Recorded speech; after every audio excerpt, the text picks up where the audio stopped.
എല്ലാ വിദ്യാർത്ഥികൾക്കും പുതിയൊരു വീഡിയോയിലേക്ക് സ്വാഗതം. ഈ വർഷത്തെ +1 higher secondary, vocational higher secondary public examination result June 2-ാം തീയതി പ്രസിദ്ധീകരിക്കും.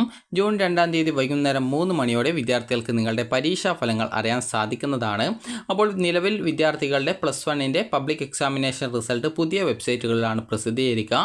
+1 റിസൾട്ട് സാധാരണഗതിയിൽ ഒരു വെബ്സൈറ്റിലെ പ്രസിദ്ധീകരിക്കാറുള്ളൂ. മുമ്പ് kerala-results.nic.in എന്നുള്ള വെബ്സൈറ്റിലായിരുന്നു റിസൾട്ട് പ്രഖ്യാപിച്ചിട്ടുണ്ടായിരുന്നത്. അത് പ്രസിദ്ധീകരിക്കാറുണ്ടായിരുന്നത്. എന്നാൽ ഈ വർഷം മുതൽ പുതിയ വെബ്സൈറ്റിലാണ് വിദ്യാർത്ഥികളുടെ റിസൾട്ട് വരിക. നേരത്തെയുള്ള വെബ്സൈറ്റുകളിൽ നിന്നും പുതിയ വെബ്സൈറ്റുകളിലേക്ക് റിസൾട്ട് നൽകുന്നത് മാറ്റിയിട്ടുണ്ട്. അപ്പോൾ പുതുതായിട്ട് DHSE ഡെവലപ്പ് ചെയ്തിട്ടുള്ള പുതിയ വെബ്സൈറ്റാണിത്. അതായത് results.hse.kerala.gov.in എന്നുള്ള പുതിയ വെബ്സൈറ്റ് വഴിയാണ് നിങ്ങൾക്ക് നിങ്ങളുടെ +1ൻ്റെ പരീക്ഷാഫലം അറിയാൻ സാധിക്കുക. അപ്പോൾ വിദ്യാർത്ഥികൾക്ക് എങ്ങനെയാണ് +1ൻ്റെ പബ്ലിക് എക്സാമിനേഷൻ റിസൾട്ട് ചെക്ക് ചെയ്യുക എന്നുള്ളതും, അതുപോലെ തന്നെ +1ൻ്റെ റിസൾട്ട് ജൂൺ 2-ാം തീയതി വൈകുന്നേരം 3 മണിയോടെയാണ് വരിക. അപ്പോൾ ഇത് സംബന്ധിച്ചുള്ള അപ്കമിങ് റിസൾട്ട്സിൻ്റെ ലിങ്കും കാര്യങ്ങളൊക്കെ വെബ്സൈറ്റിൽ വന്നിട്ടുണ്ട്. അതായത് എക്സ്പെക്റ്റഡ് ഡേറ്റ് എന്ന് പറഞ്ഞുകൊണ്ട് കൊടുത്തിട്ടുണ്ട്. 2/6/2025 3 PM എന്ന് പറഞ്ഞുകൊണ്ട് കൊടുത്തിട്ടുണ്ട്. അപ്പോൾ വിദ്യാഭ്യാസ വകുപ്പിൻ്റെ, അതായത് ഈ ഒരു റിസൾട്ട് പബ്ലിഷ് ചെയ്യാനുള്ള ആ ഒരു ഉത്തരവ് ലഭിക്കുന്ന മുറക്ക് ഈ ഒരു വെബ്സൈറ്റിൽ അതിൻ്റെ ആ ഒരു ലിങ്കുകളും കാര്യങ്ങളൊക്കെ പബ്ലിക്കായിട്ട് വരുന്നതായിരിക്കും. അതായത് പബ്ലിഷ്ഡ് ലിസ്റ്റിലേക്ക് വരുന്നതായിരിക്കും. അപ്പോൾ വിദ്യാർത്ഥികളുടെ റിസൾട്ട് ഈ ഒരു ജൂൺ 2-ാം തീയതി വൈകുന്നേരം 3 മണിയോടെ വരുന്നതായിരിക്കും. അപ്പോൾ വിദ്യാർത്ഥികൾക്ക് നിങ്ങളുടെ റിസൾട്ട് പ്രഖ്യാപിച്ചു കഴിഞ്ഞാൽ ആ ഒരു റിസൾട്ട് ഇവിടെ നിങ്ങൾക്ക് കാണാം, അപ്കമിങ് റിസൾട്ട് എന്ന് പറഞ്ഞുകൊണ്ട് കാണാൻ സാധിക്കുന്നതാണ്. അപ്പോൾ ഈ ഒരു റിസൾട്ട് പ്രസിദ്ധീകരിച്ചു കഴിഞ്ഞാൽ വിദ്യാർത്ഥികൾക്ക് പിന്നീട് പബ്ലിഷ്ഡ് റിസൾട്ട്സ് എന്നുള്ള ഭാഗത്തേക്ക് ആ ഒരു റിസൾട്ടിൻ്റെ ലിങ്കും കാര്യങ്ങളൊക്കെ വരുന്നതായിരിക്കും. നിലവിൽ റിസൾട്ട് പ്രസിദ്ധീകരിക്കാത്തത് കൊണ്ടാണ് അത് താഴെ അപ്കമിങ് റിസൾട്ട്സിൽ ഉള്ളത്. അപ്പോൾ റിസൾട്ട് ഈ ഒരു ജൂൺ 2-ാം തീയതി വൈകുന്നേരം 3 മണിയോടെ പ്രസിദ്ധീകരിച്ചു കഴിഞ്ഞാൽ, സാധാരണ +1 റിസൾട്ട് പ്രഖ്യാപിക്കാറില്ല, പ്രസിദ്ധീകരിക്കാറ് മാത്രമാണ് ചെയ്യാറുള്ളത്.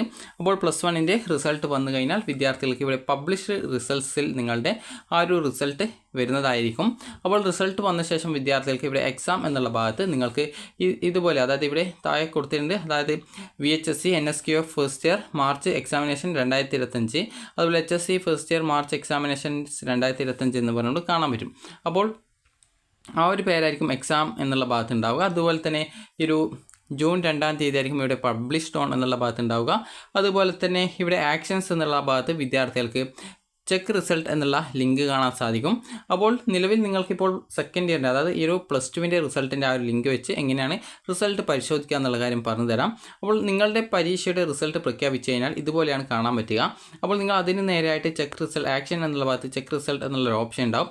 ജസ്റ്റ് അതിൽ ക്ലിക്ക് ചെയ്യുന്ന സമയത്ത് നിങ്ങൾക്ക് മറ്റൊരു പേജിലേക്ക് പോകുന്നതാണ്. ഇത് സെക്കൻഡ് ഇയറിൻ്റെ പേജാണ്.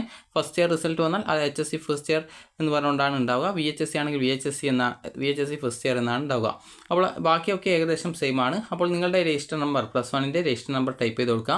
അതുപോലെ തന്നെ നിങ്ങളുടെ ഡേറ്റ് ഓഫ് ബർത്ത്, അതായത് നിങ്ങൾ എപ്പോഴാണ് ജനിച്ചത് എന്നാൽ കൃത്യമായിട്ട് സെലക്ട് ചെയ്ത് കൊടുക്കുക. അപ്പോൾ അത് സെലക്ട് ചെയ്ത് കൊടുത്ത ശേഷം വിദ്യാർത്ഥികൾക്ക് അത് സെറ്റ് ചെയ്ത് കൊടുക്കാവുന്നതാണ്. അപ്പോൾ ഇങ്ങനെ നിങ്ങൾക്ക് എപ്പോഴാണ് നിങ്ങൾ ജനിച്ചത് എന്നുള്ളതനുസരിച്ച് കൃത്യമായിട്ട് നിങ്ങൾക്ക് സെലക്ട് ചെയ്ത് കൊടുക്കാം. അതിനുശേഷം ഇവിടെ നിങ്ങൾക്ക് കുറച്ച് ഇംഗ്ലീഷ് അക്ഷരം കാണാം. അപ്പോൾ അതാണ് ക്യാപ്ച എന്ന് പറയുന്നത്. അതിവിടെ ടെക്സ്റ്റ് ഫ്രം ഇമേജ് എന്നുള്ള ഭാഗത്ത് ടൈപ്പ് ചെയ്ത് കൊടുത്ത് ചെക്ക് റിസൾട്ടിൽ ക്ലിക്ക് ചെയ്ത് കഴിഞ്ഞാൽ നിങ്ങൾക്ക് നിങ്ങളുടെ റിസൾട്ട് അറിയാൻ സാധിക്കും. ചിലപ്പോൾ നിങ്ങൾക്ക് ഇവിടെ ഈ ഒരു ക്യാപ്ചർ എന്തെങ്കിലും തെറ്റായിട്ടാണ് ഉള്ളതെങ്കിൽ ഇവിടെ നടുക്കായിട്ട് ഒരു റിഫ്രഷ് ബട്ടൺ നിങ്ങൾക്ക് കാണാം. ജസ്റ്റ് അത് ക്ലിക്ക് ചെയ്യുന്ന സമയത്ത് ഇപ്പുറത്തെ ആ ഒരു ഇംഗ്ലീഷ് അക്ഷരമൊക്കെ ചേഞ്ച് ആയിട്ട് വരുന്നതായിരിക്കും. അത് ചേഞ്ച് ആകുന്ന സമയത്ത് വിദ്യാർത്ഥികൾ കൃത്യമായിട്ട് എപ്പോഴാണ് അത് നിങ്ങൾക്ക് മനസ്സിലാവുന്നത് ആ ഒരു സമയത്ത് ഇവിടെ ടെക്സ്റ്റ് ഫ്രം ഇമേജ് എന്നുള്ളിടത്ത് ടൈപ്പ് ചെയ്ത് ചെക്ക് റിസൾട്ടിൽ ക്ലിക്ക് ചെയ്ത് കഴിഞ്ഞാൽ നിങ്ങൾക്ക് നിങ്ങളുടെ റിസൾട്ട് അറിയാൻ സാധിക്കുന്നതാണ്. അതുപോലെ തന്നെ വിദ്യാർത്ഥികൾക്ക് ഈ ഒരു നിങ്ങളുടെ റിസൾട്ടിൻ്റെ PDF ഡൗൺലോഡ് ചെയ്തെടുക്കാനായിട്ടുള്ള ഒരു ഓപ്ഷനും വെബ്സൈറ്റിൽ ലഭ്യമാകും.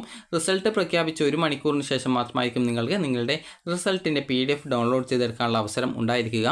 അപ്പോൾ റിസൾട്ടിൻ്റെ PDF ഡൗൺലോഡ് ചെയ്തെടുക്കാനായിട്ട് നിങ്ങൾക്ക് ഇവിടെ നേരത്തെ പറഞ്ഞതുപോലെ രജിസ്റ്റർ നമ്പറും ഡേറ്റ് ഓഫ് ബർത്തും കൊടുക്കുക. ഇവിടെ കാണുന്ന ഇംഗ്ലീഷ് അക്ഷരം നിങ്ങൾ ആ ഒരു സമയത്ത് ഏതാണോ പുതുതായിട്ട് കാണുന്നത് അത് കൃത്യമായിട്ട് ആ ഒരു പുതിയ ഇംഗ്ലീഷ് അക്ഷരമായിരിക്കും കാണാൻ പറ്റുക. അത് കൃത്യമായിട്ട് ടൈപ്പ് ചെയ്ത് കൊടുക്കുക.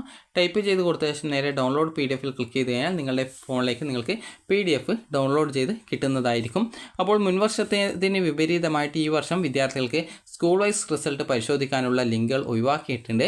അപ്പോൾ മുൻവർഷം ഈ ഒരു SSLC അതുപോലെ +2 റിസൾട്ടുകളുടെ സ്കൂൾ വൈസ് റിസൾട്ട് അറിയാനുള്ള അവസരം കൊടുത്തിട്ടുണ്ടായിരുന്നു. എന്നാൽ ഈ വർഷം +2 റിസൾട്ട് വന്ന ശേഷം SSLC +2 റിസൾട്ടിൻ്റെ സ്കൂൾ വൈസ് റിസൾട്ട് ലിങ്കുകളൊന്നും വെബ്സൈറ്റിൽ ഉണ്ടായിരുന്നില്ല.